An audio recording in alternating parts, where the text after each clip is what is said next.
സംസ്ഥാനത്തെ ഓർത്തഡോക്സ് യാക്കോബായ സഭാ വിശ്വാസികളുടെ കണക്കെടുക്കുകയാണ് സംസ്ഥാന സർക്കാർ. പള്ളിത്തർക്കം സംബന്ധിച്ച് സുപ്രീം കോടതിയിലുള്ള കേസിന്റെ ഭാഗമായിട്ടാണ് ഈ കണക്കെടുപ്പ് നടത്തുന്നത്. ഓരോ ഇടവകയിലുമുള്ള ഓർത്തഡോക്സ് യാക്കോബായ വിശ്വാസികളുടെ എണ്ണം കണ്ടെത്താനാണ് സർക്കാരിന്റെ ഈ നിർണായകമായ ശ്രമം. തദ്ദേശ സ്ഥാപനങ്ങളിൽ നിന്ന് വിവരം ക്രോഡീകരിച്ച് നൽകാൻ തദ്ദേശ വകുപ്പ് പ്രിൻസിപ്പൽ സെക്രട്ടറിക്ക് നിർദ്ദേശം നൽകിയിട്ടുണ്ട്. News 18 exclusive. ആഭ്യന്തര വകുപ്പ് അഡീഷണൽ സെക്രട്ടറിയുടെ കത്തിന്റെ അടിസ്ഥാനത്തിലാണ് തദ്ദേശ സെക്രട്ടറിയുടെ ഉത്തരവ്. യാക്കോബായ ഓർത്തഡോക്സ് വിശ്വാസികളുടെയും പള്ളികളുടെയും കൃത്യമായ വിവരശേഖരമാണ് ലക്ഷ്യം. സംസ്ഥാനത്തെ യാക്കോബായ വിശ്വാസികൾ എത്ര, ഓർത്തഡോക്സ് സഭാ വിശ്വാസികൾ എത്ര പേർ, ആകെ എത്ര പള്ളികൾ സംസ്ഥാനത്തുണ്ട്, ഈ പള്ളികൾ ആരുടെ നിയന്ത്രണത്തിലാണ്, ഓർത്തഡോക്സ് സഭയുടെ നിയന്ത്രണത്തിലുള്ള പള്ളികളും യാക്കോബായ സഭയുടെ നിയന്ത്രണത്തിലുള്ള പള്ളികളും ഏതൊക്കെയാണ്, ഈ പള്ളികളുടെ നടത്തിപ്പവകാശം സംബന്ധിച്ച് തർക്കങ്ങൾ നിലവിലുണ്ടോ, ഉണ്ടെങ്കിൽ അതിന്റെ നിലവിലെ അവസ്ഥ എന്താണ്, ഓരോ ദേവാലയങ്ങളിലുമുള്ള ഓർത്തഡോക്സ് യാക്കോബായ വിശ്വാസികളുടെ അനുപാതം എത്ര തുടങ്ങിയ നിർണായക വിവരങ്ങളാണ് സർക്കാർ ശേഖരിക്കുന്നത്. പഞ്ചായത്ത് തലത്തിലും സബ് ഡിവിഷൻ തലത്തിലുമാണ് വിവരശേഖരണം നടത്തുന്നത്. മലങ്കര സഭയ്ക്ക് കീഴിലുള്ള പള്ളികൾ 1934 ഭരണഘടന അനുസരിച്ച് വേണം ഭരണം നടത്തേണ്ടതെന്ന് 2017 സുപ്രീം കോടതി വിധി ഉണ്ടായിരുന്നു. സഭാ തർക്കത്തിൽ കോടതികളും സർക്കാരും പലതവണ ഇടപെട്ടിട്ടും പ്രശ്നപരിഹാരം ഉണ്ടായിട്ടില്ല. പലപ്പോഴും വലിയ ക്രമസമാധാന പ്രശ്നങ്ങൾക്കും ഇത് വഴിവെക്കുന്നതും സർക്കാരിന് തലവേദനയാണ്. വിവിയരുൺ, ന്യൂസ് 18, തിരുവനന്തപുരം.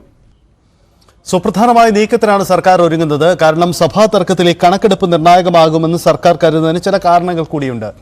വി അരുൺ തന്നെ നമുക്കൊപ്പം ചേരുന്നു. അരുൺ, സഭാ തർക്കം ഒരു സർക്കാരുകൾക്കും പരിഹാരമുണ്ടാക്കാൻ കഴിയാത്ത ഒരു പ്രതിസന്ധിയാണ്. അത് എല്ലാ കാലത്തും നിൽക്കുന്നു. കോടതി ഉത്തരവ് നടപ്പിലാക്കാൻ കഴിയാത്ത സാഹചര്യം സർക്കാരിന് മുന്നിൽ ഉണ്ടാവുന്നത് ഇവിടുത്തെ പ്രാദേശികമായ വികാരങ്ങളും സാഹചര്യങ്ങൾ കൂടിയാണ്.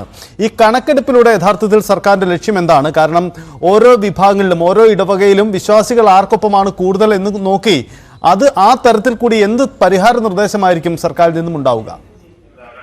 ഏറ്റവും പ്രധാനം ഈ കൃത്യമായ കണക്കെടുപ്പ് എന്ന് പറയുമ്പോൾ ഓരോ രണ്ട് വിഭാഗത്തിലുമുള്ള കൃത്യം വിശ്വാസികളുടെ എണ്ണമാണ്. അത് ഇടവകൾ കേന്ദ്രീകരിച്ച് അത്തരം ഒരു കണക്കെടുക്കുകയാണ് സർക്കാർ ഉദ്ദേശിക്കുന്നത്. അതായത് ഒരു പള്ളിക്ക് വേണ്ടി രണ്ട് വിഭാഗവും അവകാശവാദം ഉന്നയിക്കുമ്പോൾ ആ പള്ളിയുടെ ഇടവകയ്ക്ക് കീഴിൽ ഓർത്തഡോക്സ് സഭാ വിശ്വാസികൾ എത്ര, യാക്കോബ വിശ്വാസികൾ എത്ര, അങ്ങനെയെങ്കിൽ അവിടെ ഭൂരിപക്ഷമുള്ളവർ ആര്, അങ്ങനെ കണക്കെടുത്ത് പള്ളികളുടെ അവകാശം ആ രീതിയിൽ കൂടി നൽകാൻ കഴിയുമോ എന്നാണ് സർക്കാർ പരിശോധിക്കുന്നത്. സുപ്രീം കോടതിയിൽ അടക്കമുള്ള കേസുകളുടെ കൂടി അടിസ്ഥാനത്തിലാകും അന്തിമ തീരുമാനമെങ്കിലും അത്തരം സാധ്യതകളാണ് സർക്കാർ പരിശോധിക്കുന്നത്. സർക്കാരുകൾക്ക് തലവേദനയെ മാറിയ വിഷയം എങ്ങനെയും പരിഹരിക്കാൻ നേരത്തെ കഴിഞ്ഞ സർക്കാരിന്റെ കാലത്ത് മന്ത്രിസഭാ ഉപസമിതിയെ നിയോഗിച്ചിരുന്നു. അതുവഴി ഇ പി ജയരാജൻ അധ്യക്ഷനായ ഉപസമിതിയായിരുന്നു. അതുവഴി പ്രശ്നപരിഹാരത്തിൽ സർക്കാർ ശ്രമിച്ചു. അവിടെ കൊണ്ടും ഫലമുണ്ടായില്ല. സർക്കാർ നിയമനിർമ്മാണം നടത്തി, അതും ചോദ്യം ചെയ്യപ്പെട്ടു. സമവായവും അതുപോലെ തന്നെ നിയമ വഴിയും ഒക്കെ തേടുമ്പോഴും ഒരു പരിഹാരവും ഉണ്ടാകുന്നില്ല. അവിടെയാണ് ഇപ്പോൾ സർക്കാർ ഒരു വഴി കൂടി നോക്കുന്നത്. എത്രത്തോളം വിജയിക്കുമെന്ന് സർക്കാരിന് ഉറപ്പില്ല. തദ്ദേശ സെക്രട്ടറിയോട് ആഭ്യന്തര സെക്രട്ടറിയാണ് ഇത്തരം ഒരു കണക്കെടുത്ത് നൽകാൻ നിർദ്ദേശിച്ചത്. അതിന്റെ അടിസ്ഥാനത്തിൽ കൂടി സുപ്രീം കോടതി വിവരങ്ങൾ അറിയിക്കും. അങ്ങനെ ഏതെങ്കിലും തരത്തിൽ നിയമപരമായി പരിഹരിക്കാൻ കഴിയുമോ എന്നാണ് സർക്കാർ ഇതിലൂടെ നോക്കുന്നത്. ഏറ്റവും പ്രധാനം ഈ ഓരോ ഇടവകളിലെയുള്ള വിശ്വാസികളുടെ എണ്ണം, അത് ഓർത്തഡോക്സ് സഭയിൽ എത്ര പേരുണ്ട്, യാക്കോബ സഭയിൽ എത്ര പേരുണ്ടെന്ന കണക്കെടുപ്പാണ് സർക്കാർ ഇതിലൂടെ ഉദ്ദേശിക്കുന്നത്. ഇത് വളരെ പ്രധാനപ്പെട്ട നീക്കമാണ്. അരുണ്, യഥാർത്ഥത്തിൽ ഈ സുപ്രീം കോടതി ഉത്തരവ് വന്നതിന് ശേഷവും കോടതി വിധി നടപ്പാക്കാൻ സർക്കാരിന് മുന്നിലുള്ള വെല്ലുവിളി, ഒരു പക്ഷേ ഒരു പള്ളി ഒരു വിഭാഗത്തിന് വിട്ടുകൊടുക്കണമെന്ന് പറയുമ്പോഴും ആ പള്ളിക്ക് കീഴിൽ മറ്റ് വിശ്വാസികളാണ് കൂടുതൽ. ഇതൊരു വലിയ കുഴയ്ക്കുന്ന പ്രശ്നമാണ്.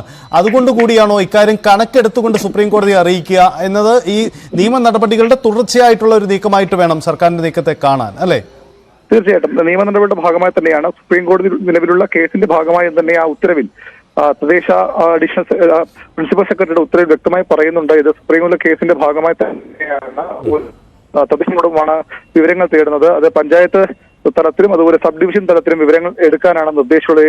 നമുക്ക് മനസ്സിലാകുന്നത് ഈ ദിവസങ്ങൾക്കുള്ളിൽ അത് സർക്കാരിന് ലഭ്യമായി കാണണം. അത് പരിശോധിച്ച് വിവരങ്ങൾ ക്രോഡീകരിച്ചാകും സുപ്രീം കോടതി സർക്കാർ റിപ്പോർട്ട് നൽകുക. ഇത് സഭാ നേതൃത്വങ്ങളെയും ബോധ്യപ്പെടുത്താൻ ശ്രമിക്കും. എന്ത് കോടതി വിധി ഉണ്ടായാലും അത് നടപ്പാക്കണമെങ്കിൽ സമവായം വേണമെന്നൊരവസ്ഥയാണ്. കാരണം പല കോടതി വിധികളെയും തള്ളിക്കൊണ്ടാണ് പല പള്ളികൾക്ക് വേണ്ടിയുള്ള അവകാശവാദങ്ങൾ, സ്വത്തിന് വേണ്ടിയുള്ള തർക്കങ്ങളും ഒക്കെ കയ്യാങ്കളിയിലേക്ക് പലപ്പോഴും സംഘർഷത്തിലേക്കുമൊക്കെ നീങ്ങും. അതുകൊണ്ട് തന്നെ ഇതൊരു ശ്രമം മാത്രമാണ്. സർക്കാരിന്റെ എത്രത്തോളം വിജയിക്കുമെന്ന് കാത്തിരുന്ന് കാണേണ്ടി വരും. അത് വളരെ പ്രധാനപ്പെട്ട കാര്യമാണ്. എന്തായാലും സർക്കാരിന്റെ നീക്കം വളരെ പ്രധാനപ്പെട്ടതാണ്. ഈ തർക്ക വിഷയത്തിൽ എങ്ങനെ പരിഹാരം കാണാൻ എന്നതാണ് ചോദ്യം. അരുണ്, ഒരു കാര്യം കൂടി, ഇരു വിഭാഗത്തിലുള്ളവരെയും വിശ്വാസത്തിലെടുത്തുകൊണ്ടേ സർക്കാരിനും മുന്നോട്ട് പോകാൻ കഴിയൂ. അതാണല്ലോ സാഹചര്യം. പ്രത്യേകിച്ച് തദ്ദേശ തെരഞ്ഞെടുപ്പ് വരാനിരിക്കുന്നു, അതിനുശേഷം നിയമസഭാ തെരഞ്ഞെടുപ്പുകളിൽ ഈ സഭാതർക്ക വിഷയവും കൂടി പ്രതിഫലിക്കും എന്ന ഒരു മുൻകരുതൽ സർക്കാർ കാട്ടുന്നുണ്ടോ? അതിന്റെ ഭാഗം കൂടിയായിട്ടാണോ ഈ നീക്കങ്ങൾ? തീർച്ചയായിട്ടും എല്ലാ തെരഞ്ഞെടുപ്പുകളിലും ഇത്തരത്തിൽ ഈ രണ്ട് വിഭാഗങ്ങളുടെയും സ്വാധീനമുള്ള മേഖലകളിൽ അവിടെ ആർക്ക് പിന്തുണ നൽകണം കാര്യത്തിൽ എപ്പോഴും കൃത്യമായ തീരുമാനങ്ങൾ ഉണ്ടാകാറുള്ളതാണ്. അത് ഭരണമുന്നണിയായാലും അല്ലെങ്കിൽ പ്രതിപക്ഷത്തുള്ളതായാലും വളരെ നിർണായകവുമാണ്. അതുകൊണ്ട് സർക്കാരിന്റെ ഭാഗത്ത് നിരന്തര ശ്രമം ഉണ്ടാകുന്നുവെന്ന് അവരെ ബോധ്യപ്പെടുത്തുക കൂടി സർക്കാരിന്റെ ഒരു ശ്രമമാണ്. ഓർത്തഡോക്സ് പലപ്പോഴും മാറി മാറി സർക്കാർ വിമർശിച്ച് രംഗത്ത് വരാറുണ്ട്. ഇപ്പോഴും സർക്കാർ ഇത്തരമൊരു ശ്രമം നടത്തുന്നു, പ്രശ്നം പരിഹരിക്കാനുള്ള നീക്കങ്ങൾ നടത്തുന്നു എന്ന ഈ തെരഞ്ഞെടുപ്പ് കാലത്ത് തദ്ദേശ തെരഞ്ഞെടുപ്പ് വരാൻ പോകുന്നു, തൊട്ട് പിന്നാലെ നിയമസഭാ ആ സാഹചര്യത്തിൽ ഈ സഭാ വിശ്വാസികളെ കൂടി ബോധ്യപ്പെടുത്താനുള്ള സഭാ നേതൃത്വം കൂടി ബോധ്യപ്പെടുത്തുന്ന ശ്രമമായി കൂടി ഇതിനെ കാണേണ്ടതുണ്ട്. അപ്പോൾ ശാസ്ത്രകാലം ഏതെങ്കിലും വിധേയത സാധ്യമാകുമോ എന്നും സർക്കാർ ഈ നീക്കങ്ങളിലൂടെ പരിശോധിക്കുന്നുണ്ട്.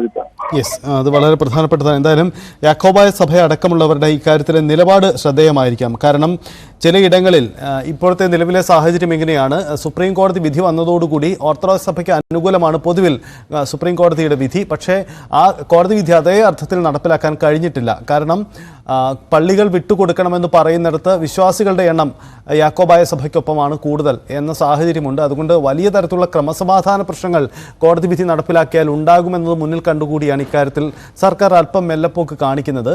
പക്ഷേ ഇത് വലിയ തരത്തിലുള്ള കോടതി വിധി ലംഘനമായി വ്യാഖ്യാനിക്കപ്പെടുന്നുണ്ട്. ആ തരത്തിലുള്ള കോടതി അലക്ഷ്യ നടപടികളൊക്കെ ചീഫ് സെക്രട്ടറി സംസ്ഥാന സർക്കാരിന് മേൽ നേരിടുന്നതുമുണ്ട്. അത്തരത്തിൽ സങ്കീർണമായ സാഹചര്യങ്ങൾ ഉണ്ടാവുകയാണ്. ഇതിനിടയിൽ സഭയ്ക്കിടയിൽ ഐക്യം എന്നൊരു പുതിയ സാധ്യത കൂടി ഇരു വിഭാഗങ്ങൾക്കിടയിൽ കൂടി ചർച്ച ചെയ്യപ്പെടുന്നുണ്ട്. അതുകൊണ്ട് സർക്കാർ മുന്നോട്ട് വെക്കുന്ന പുതിയ നിർദ്ദേശങ്ങൾ എന്തെങ്കിലും ഉണ്ടെങ്കിൽ ആ നിർദ്ദേശത്തോട് ഇരു വിഭാഗവും നടത്താൻ പോകുന്ന പ്രതികരണമൊക്കെ നിർണായകമായിരിക്കാം. അത് സംബന്ധിച്ച തുടർ നീക്കങ്ങൾ നമുക്ക് പ്രതീക്ഷിക്കുകയും ചെയ്യാം. എന്തായാലും സുപ്രധാനമായ നീക്കം ഇക്കാര്യത്തിൽ നടക്കുന്നു എന്നതാണ് പ്രധാനപ്പെട്ട കാര്യം. അത് സംബന്ധിച്ച നീക്കങ്ങളാണ് ഇപ്പോൾ ഈ തദ്ദേശ സെക്രട്ടറിയോട് കണക്കുകൾ ശേഖരിച്ച് ഇടവക അടിസ്ഥാനത്തിലുള്ള വിശ്വാസികളുടെ കണക്ക് ശേഖരിച്ച് മുന്നോട്ട് പോകാനുള്ള സർക്കാർ ഉത്തരവിൻ്റെ അടിസ്ഥാനം. അത് സംബന്ധിച്ച നീക്കങ്ങൾക്കായിരിക്കാം വരും ദിവസങ്ങളിൽ തുടർ നീക്കങ്ങൾ നമുക്ക് പ്രതീക്ഷിക്കാനാവുക. അരുണ, ഒരു കാര്യം കൂടി, മന്ത്രിസഭാ ഉപസമിതി കഴിഞ്ഞ സർക്കാരിൻ്റെ കാലത്ത് രൂപീകരിച്ചിരുന്നല്ലോ. പക്ഷേ അതിൻ്റെ ദൗത്യം പൂർണ്ണമായില്ല. ഒരു ഘട്ടത്തിൽ വലിയ പ്രതീക്ഷയായി പോയി, മുന്നോട്ട് പോയില്ല. ഇപ്പോൾ ഈ യാക്കോബായ വിഭാഗം ഒരുപക്ഷെ സർക്കാരുമായി അല്പം അടുത്ത് നിൽക്കുന്നുണ്ട്. എന്നാൽ ഓർത്തഡോക്സ് വിഭാഗം സർക്കാർ സുപ്രീം കോടതി ഉത്തരവ് നടപ്പാക്കാത്തതിനെതിരെ രൂക്ഷമായ നിലപാട് സ്വീകരിക്കുകയും ചെയ്യുന്നുണ്ട്. ഈ ഒരു പശ്ചാത്തലത്തിൽ ഇരു വിഭാഗത്തെയും വിശ്വാസത്തിലെടുത്ത് മാത്രമല്ലേ സർക്കാരിന് മുന്നോട്ട് പോകാൻ കഴിയുള്ളൂ? അത്തരമൊരു സാഹചര്യം കൂടി ഇതിനു മുന്നിലുണ്ടല്ലോ. അരുണിലേക്ക് തിരികെ വരാം. എന്തായാലും സുപ്രധാനമായ ഒരു നീക്കം ഈ വിഷയത്തിൽ സർക്കാരിൻ്റെ ഭാഗത്തു നിന്നും ഉണ്ടാകുന്നു എന്നതാണ് സാഹചര്യം. ഓർത്തഡോക്സ് യാക്കോബായ തർക്ക പരിഹാരത്തിന് സർക്കാർ പുതിയ ഒരു നിർദ്ദേശ നീക്കത്തിലേക്ക് ഒരുങ്ങുന്നു. ഇതിൻ്റെ ഭാഗമായി ഇരു വിഭാഗത്തിലുമുള്ള യാക്കോബായ ഓർത്തഡോക്സ് വിശ്വാസികളുടെ കണക്കെടുക്കുകയാണ്. ഓരോ ഇടവകളിലും ഓരോ പള്ളികൾക്ക് കീഴിലുമുള്ള വിശ്വാസികളുടെ ഇനം തിരിച്ച് കണക്കെടുത്തുകൊണ്ട് മുന്നോട്ട് പോകാനുള്ള നീക്കം. തർക്കമുള്ള പള്ളികളിലായിരിക്കും പ്രധാനമായും സർക്കാർ ശ്രദ്ധ ഊന്നുക. കാരണം അവിടങ്ങളിൽ എങ്ങനെ കോടതി വിധി നടപ്പിലാക്കാം, കോടതി വിധി നടപ്പിലാക്കിയാൽ അതുണ്ടാക്കുന്ന പ്രതിസന്ധി, രണ്ട് തരത്തിലുള്ള സാധ്യതകൾ. ഒന്നുകിൽ പുതിയൊരു സമവായ നിർദ്ദേശം സർക്കാരിന് മുന്നോട്ട് വെക്കാം, അതല്ലെങ്കിൽ സുപ്രീം കോടതിയിൽ കോടതിയലക്ഷ്യ നടപടികൾ അടക്കം വരുമ്പോൾ അത് സംബന്ധിച്ച കണക്കുകൾ കോടതിയിൽ സമർപ്പിക്കാനുള്ള നീക്കത്തിൻ്റെ ഭാഗമായി കൂടി സർക്കാരിൻ്റെ ഈ നീക്കത്തെ കാണാം. തദ്ദേശ വകുപ്പാണ് ഇത് സംബന്ധിച്ച കണക്കുകൾ ശേഖരിക്കുന്നത്. ഓരോ തദ്ദേശ സ്ഥാപനങ്ങളിലും പരിധിയിൽ വരുന്ന ഓർത്തഡോക്സ് യാക്കോബായ വിശ്വാസികളുടെ കണക്കെടുപ്പ് പള്ളികളുടെ അടിസ്ഥാനത്തിൽ രൂപീകരിക്കുന്നു എന്നത് തന്നെയാണ് ഇപ്പോഴത്തെ സാഹചര്യം. അരുണ, ഒരു കാര്യം കൂടി, ഈ പൊതുവിൽ യാക്കോബായ സഭ സർക്കാരുമായി അല്പം കൂടി അടുത്ത് നിൽക്കുന്നു എന്ന് തോന്നിപ്പിക്കുന്നുണ്ട്. അതേസമയം ഓർത്തഡോക്സ് സഭ സർക്കാരിനെതിരെ രൂക്ഷമായ നിലപാട് എടുക്കുകയും ചെയ്യുന്നുണ്ട്. ഏതെങ്കിലും ഒരു വിഭാഗത്തെ മാത്രം ഒപ്പം നിർത്തിയുള്ള ഒരു നീക്കം സർക്കാരിൻ്റെ ഭാഗത്തു നിന്ന് പ്രതീക്ഷിക്കാനാവില്ലല്ലോ. ഒരുപക്ഷെ രണ്ടുപേരെയും വിശ്വാസത്തിലെടുക്കുക എന്നൊരു വലിയ വെല്ലുവിളി കൂടി ഇക്കാര്യത്തിൽ സർക്കാരിന് മുന്നിൽ ഉണ്ടാകും, അല്ലേ അരുൺ? തീർച്ചയായിട്ടും രണ്ട് വിഭാഗങ്ങളെയും ഒരു സമവായ നീക്കത്തിലൂടെ ഒരുമിച്ച് കൊണ്ടുപോകാൻ തന്നെയാണ് സർക്കാർ പരമാവധി ശ്രമിക്കുന്നത്. ഈ പിണറായി സർക്കാർ വന്ന ശേഷം അത്ര വലിയ നീക്കങ്ങൾ ഉണ്ടായിട്ടുമുണ്ട്. ഒരു കാരണവശാലും ഇടതുമുന്നണിക്കൊപ്പം അല്ലാതിരുന്ന വിഭാഗങ്ങളെ തങ്ങളിലേക്ക് അടുപ്പിക്കാൻ ഒരു പരിധിവരെ ചില തിരഞ്ഞെടുപ്പുകളെങ്കിലും ചില ഉപതെരഞ്ഞെടുപ്പുകളിലെങ്കിലും അതിനെ സർക്കാരിന് കഴിഞ്ഞിരുന്നു. പക്ഷേ അതിനുശേഷവും ഈ പ്രശ്നം ഇങ്ങനെ പരിഹരിക്കപ്പെടാതെ മുന്നോട്ട് പോകുന്നത് വലിയ വെല്ലുവിളിയാണ് സർക്കാർ ഉണ്ടാക്കുന്നത്. ഇപ്പോൾ നടക്കുന്ന പള്ളി തർക്കങ്ങൾക്ക് സമാനമായി തന്നെയാണ് ഈ ഓർത്തഡോക്സ് സഭ അതുപോലെ തന്നെ യാക്കോബായ സഭ വിഭാഗം തമ്മിൽ തർക്കങ്ങൾ വരുമ്പോൾ പലയിടത്തും ക്രമസമാധാന വിഷയങ്ങളിലേക്ക് മാറുന്നു. വലിയ തരത്തിലുള്ള ചെലവും സമയവും ഒക്കെ സംസ്ഥാനത്തിന്റെ പോലീസ് സേനയ്ക്ക് വേണ്ടി വിനിയോഗിക്കേണ്ടി വരാറുണ്ട് എന്നതുകൂടി സർക്കാർ പോലും പല ഘട്ടങ്ങളിലും പറഞ്ഞു കേട്ടിട്ടുള്ളത്. അതുകൊണ്ട് തന്നെ ആ വിഷയങ്ങളിൽ എങ്ങനെയും പരിഹാരമൊന്ന് സർക്കാരിന് വലിയ നിർബന്ധ ബുദ്ധിയുമുണ്ട്. ഈ സർക്കാരിന്റെ അവസാന കാലത്ത് ഈ സർക്കാരിന്റെ ഭരണം തീരുന്നതിന് മുമ്പെങ്കിലും അതൊരു പരിഹാര വഴികൾ ഉണ്ടാകുമോ എന്ന ശ്രമമാണ് നടത്തുന്നത്. ആരെ ഒരു ഭാഗത്തെ ഇതാണ് ഒരു പ്രശ്നം തന്നെയാണ്. അതുകൊണ്ട് പരമാവധി രണ്ടുപേരെയും എങ്ങനെ മുന്നോട്ട് കൊണ്ടുപോകാം അതിന്റെ വഴികളാണ് ഈ സ്വാഭാവികമായും സൂചിപ്പിച്ച പോലെ ഇപ്പോൾ ഈ കണക്കെടുത്താലും അത് ഒരു വിഭാഗത്തിന് ഒരു മറുവിഭാഗത്തിന് എതിരുമായി തന്നെ നിൽക്കും. അപ്പോഴും എങ്ങനെയാണ് പ്രശ്നങ്ങൾ പരിഹരിക്കുക? അപ്പോൾ ഉള്ളിൽ തന്നെ പ്രശ്നം പരിഹരിക്കുന്ന നിർദ്ദേശം സർക്കാർ മുന്നോട്ട് വച്ചു. സഭകൾ തമ്മിൽ ചർച്ച നടത്തി ശാശ്വതമായ പരിഹാരത്തിലേക്ക് പോകണം. പക്ഷെ അതിനും അവർ തയ്യാറല്ല. അതൊരു പരിഹരിക്കാത്ത പ്രശ്നമായി മുന്നോട്ട് പോകുന്നു. ഏത് വിധേനയെങ്കിലും ഒരു പരിഹാരം എന്നതാണ് സർക്കാരിന് മുന്നോട്ട് ലക്ഷ്യം. ഇപ്പോഴത്തെ ഈ നീക്കവും കോടതിയെ കൂടി ഉൾക്കൊള്ളിച്ചുകൊണ്ടുള്ള നീക്കത്തിലൂടെ അതിന് സാധ്യമാകുമോ എന്നാണ് സർക്കാർ പരിശോധിക്കുന്നത്. യെസ്, അരുൺ സൂചിപ്പിച്ചതാണ് സാഹചര്യം. എന്തായാലും പള്ളിത്തർക്കം ഒരു പ്രധാനപ്പെട്ട വെല്ലുവിളിയാണ്. അതിലാണ് ഒരു പരിഹാര സാധ്യതയിലേക്ക് സർക്കാർ തേടുന്നത്. എന്തായാലും കണക്ക് ശേഖരിക്കുകയാണ്. കോടതിയിൽ കണക്കുകൾ അവതരിപ്പിക്കാനുണ്ട്. ഒപ്പം തന്നെ പുതിയ എന്തെങ്കിലും നിർദ്ദേശം മുന്നോട്ട് വെക്കുന്നതിന്റെ ഭാഗമായി കൂടി വേണം സർക്കാരിന്റെ ഈ നീക്കത്തെ കാണാൻ.